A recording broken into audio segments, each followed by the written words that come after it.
Good evening, friends. The first of three readings tonight starts in Exodus chapter 12. The Lord said to Moses and Aaron in Egypt, "This month is to be for you the first month of your year.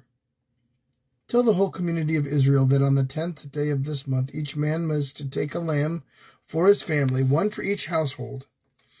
If any household is too small for a whole lamb, they must share one with their nearest neighbor, having taken into account the number of people there are. You are to determine the amount of lamb needed in accordance with each person will eat. The animals you choose must be year-old males without defect, and you may take them from either the sheep or the goats. Take care of them until the 14th day of the month, when all the members of the community of Israel must slaughter them at twilight. Then they are to take some of the blood and put it on the sides and tops of the door frames of the houses where they eat the lambs. That same night they are to eat the meat roasted over the fire, along with bitter herbs and bread made without yeast.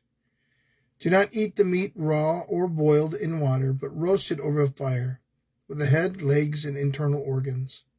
Do not leave any of it till morning. If some is left until morning, you must burn it. This is how you are to eat it: with your cloak tucked into your belt, your sandals on your feet, and your staff in your hand. Eat it in haste. It is the Lord's Passover. On that same night I will pass through Egypt and strike down every firstborn of both people and animals, and I will bring judgment on all the gods of Egypt. I am the Lord. The blood will be a sign for you on the houses where you are, and when I see the blood I will pass over you. No destructive plague will touch you when I strike Egypt. This is the day you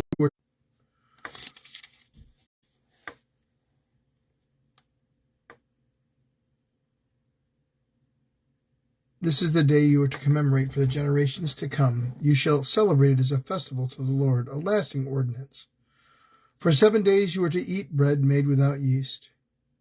On the first day remove the yeast from your houses. For whoever eats anything with yeast in it from the first day until the 7th day must be cut off from Israel. On the first day hold the sacred assembly and one another on the 7th day. Do not work at all on these days, except to prepare food for everyone to eat. This is all you may do. Celebrate the festival of unleavened bread, because it was on this very day that I brought your divisions out of Egypt. Celebrate this day as a lasting ordinance for the generations to come.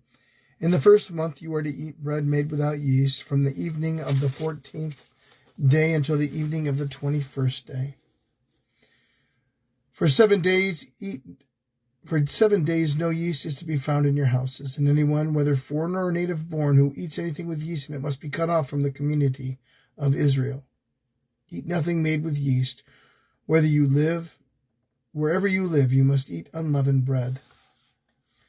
Then Moses summoned all the elders of Israel and said to them, Go at once and select the animals for your families and slaughter the Passover lamb.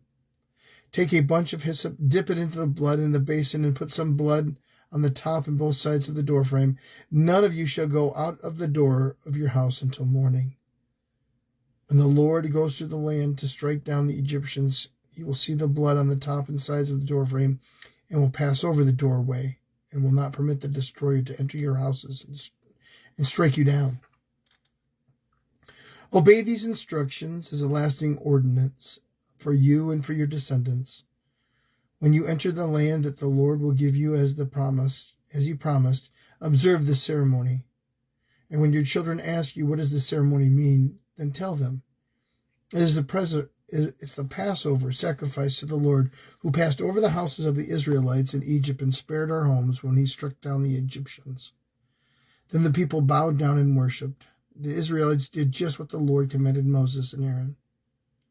At midnight the Lord struck down all the firstborn in Egypt, from the firstborn of Pharaoh, who sat on the throne, to the firstborn of the prisoner who was in the dungeon, and the firstborn of all the livestock as well. Pharaoh and all his officials and all the Egyptians got up during the night, and there was loud wailing in Egypt, for there was not a house without someone dead. During the night, Pharaoh summoned Moses and Aaron. He said, Up, leave my people, you and the Israelites. Go worship the Lord as you have requested. Take your flocks and herds as you have said, and go. and also bless me." The Egyptians urged the people to hurry and leave the country, for otherwise, they said, "we will all die." So the people took their dough before the yeast was added and carried it on their shoulders in kneading troughs, wrapped in cloth. The Israelites did as Moses instructed and asked the Egyptians for articles of silver and gold and for clothing. The Lord made the Egyptians favorably disposed toward the people, and they gave them what they asked for, so they plundered the Egyptians. The Israelites journeyed from Ramesses to Succoth. There were about 600,000 men on foot, besides women and children. Many other people went with them, and also large droves of livestock, both flocks and herds. With the dough the Israelites had brought from Egypt, they baked loaves of unleavened bread. The dough was without yeast because it had been driven out of Egypt and did not have time to prepare food for themselves. Now the length of time the Israelite people lived in Egypt was 430 years. At the end of the 430 years, to the very day, all the Lord's divisions left Egypt, because the Lord kept vigil that night to bring them out of Egypt. On this night, all Israelites are to keep vigil in honor of the Lord for the generations to come. The Lord said to Moses and Aaron, "These are the restrictions for the Passover meal. No foreigner may eat it. Any slave you have bought may eat it after you have circumcised him, but a temporary resident or a hired worker may not eat it. It must not be eaten inside the house. Take none of the meat outside the house. Do not break any of the bones. The whole community of Israel must celebrate it. A foreigner residing among you who wants to celebrate the Lord's Passover must have all the males in his household circumcised. Then he may take part like one born in the land. No uncircumcised male may eat of it. The same law applies to both the native-born and the foreigner residing among you." All the Israelites did just what the Lord had commanded Moses and Aaron, and on that very day the Lord brought the Israelites out of Egypt by their divisions. Chapter 13. The Lord said to Moses, "Consecrate to me every firstborn male. The first offspring of every womb among the Israelites belongs to me, whether human or animal." Then Moses said to the people, "Commemorate this day, the day you came out of Egypt, out of the land of slavery, because the Lord brought you out with a mighty hand. Eat nothing containing yeast. Today in the month of Aviv you are leaving. When the Lord brings you into the land of the Canaanites, Hivites, Amorites, Hittites, and Jebusites, the land he swore to your ancestors to give you, a land flowing with milk and honey. You are to observe this ceremony in this month. For 7 days eat bread made without yeast, and on the 7th day hold a festival to the Lord. Eat unleavened bread during those 7 days. Nothing with yeast is to be seen among you, nor shall any yeast be seen anywhere within your borders.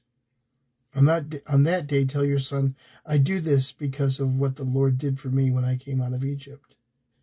This observance will be for you like a sign on your hand and a reminder on your forehead that this is the law of the Lord is to be on your lips. For the Lord brought you out of Egypt with his mighty hand. You must keep this ordinance at the appointed time, year after year. After the Lord brings you into the land of the Canaanites and gives it to you, as he promised on oath to you and your ancestors, you are to give over to the Lord the first offspring of every womb. All the firstborn males of your livestock belong to the Lord. Redeem a lamb with every firstborn donkey, but if you do not redeem it, break its neck. Redeem every firstborn among your sons. In the days to come, when your son asks you, what does this mean? Say to him, with a mighty hand the Lord brought us out of Egypt, out of the land of slavery. When Pharaoh stubbornly refused to let us go, the Lord killed the firstborn of both male and animals in Egypt. This is why I sacrifice to the Lord the first male offspring of every womb and redeem each of my firstborn sons. And it will be like a sign on your hand and a symbol on your forehead that the Lord brought us out of Egypt with his mighty hand. When Pharaoh let the people go, God did not lead them on the road through the Philistine country, though it was shorter. For God said if they face war, they may change their minds and return to Egypt. So God led the people around by the desert road toward the Red Sea. The Israelites went up out of Egypt, ready for battle. Moses took the bones of Joseph with him because Joseph had made the Israelites swear an oath. He had said, God will surely come to your aid, and then you must carry my bones up with you from this place. After leaving Succoth, they camped at Etham on the edge of the desert. By day the Lord went ahead of them in a pillar of cloud and to guide them on their way, and by night a pillar of fire to give them light, so that they could travel by day or night. Neither the pillar of cloud by day nor the pillar of fire by night left its place in front of the people. Chapter 14. Then the Lord said to Moses, "Tell the Israelites to turn back and camp by the sea directly opposite of Baal-Zephon. Pharaoh will think the Israelites are wandering around in the land in confusion, hemmed in by the desert, and I will harden Pharaoh's heart, and he will pursue them. But I will gain glory for myself through Pharaoh and all of his army, and the Egyptians will know that I am the Lord." So the Israelites did this. When the king of Egypt was told that the people had fled, Pharaoh and his officials changed their minds about them and said, "What have we done? We have let the Israelites go and have lost their services." So he had his chariot made ready and took his army with him. He took 600 of his best chariots along with the other chariots of Egypt, with officers all over them. The Lord hardened the heart of Pharaoh, king of Egypt, so that he pursued the Israelites who were marching out boldly. The Egyptians, all Pharaoh's horses and chariots, horsemen and troops, pursued the Israelites and overtook them as they camped by the sea near Pi-hahiroth, opposite of Baal-Zephon. As Pharaoh approached, the Israelites looked up and they saw the Egyptians marching after them. They were terrified and cried out to the Lord. They said to Moses, "Was it because there were no graves in Egypt that you brought us to the desert to die? Why have you done this by bringing us out of Egypt? Didn't we say to you in Egypt, 'Leave us alone, let us serve the Egyptians'? It would have been better for us to serve the Egyptians than to die in the desert." Moses answered the people, "Do not be afraid. Stand firm, and you will see the deliverance of the Lord will bring you today. The Egyptians you see today you will never see again. The Lord will fight for you. You need only be still." Then the Lord said to Moses, "Why are you crying out to me? Tell the Israelites to move on. Raise your staff and stretch out your hand over the sea to divide the water so the Israelites can go through the sea on dry ground. I will harden the hearts of the Egyptians so they will go in after them, and I will gain glory through Pharaoh and all of his army, through his chariots and horsemen. The Israelites will know that I am the Lord when I gain glory through Pharaoh, his chariots, and his horsemen." Then the angel of God who had been traveling in front of Israel's army withdrew and went behind them. The pillar of cloud also moved from in front and stood behind them, coming between the armies of Egypt and Israel. Throughout the night the cloud brought darkness to one side and light to the other, so that neither went near the other all night long. Then Moses stretched out his hand over the sea, and all that night the Lord drove the sea back with a strong east wind and turned it into dry land. The waters were divided, and the Israelites went through the sea on dry ground, with a wall of water on their right and on their left. The Egyptians pursued them, and all Pharaoh's horses and chariots and horsemen followed them into the sea. During the last watch of the night, the Lord looked down from the pillar of fire and cloud in the Egyptian army and threw it into confusion. He jammed the wheels of their chariots so they had difficulty driving. And the Egyptians said, "Let's get away from the Israelites. The Lord is fighting for them against Egypt." Then the Lord said to Moses, "Stretch out your hand over the sea, so that the waters may flow back over the Egyptians and their chariots and their horsemen." Moses stretched out his hand over the sea, and at daybreak the sea swept back into place. The Egyptians were fleeing toward it, and the Lord swept them into the sea. The water flowed back and covered the chariots and horsemen, the entire army of Pharaoh that had followed the Israelites into the sea. Not one of them survived. But the Israelites went through on dry ground, the wall of water on their right and on their left. That day the Lord saved Israel from the hand of the Egyptians, and Israel saw the Egyptians lying dead on the shore. And when the Israelites saw the mighty hand of the Lord displayed against the Egyptians, the people feared the Lord and put their trust in him and in Moses his servant.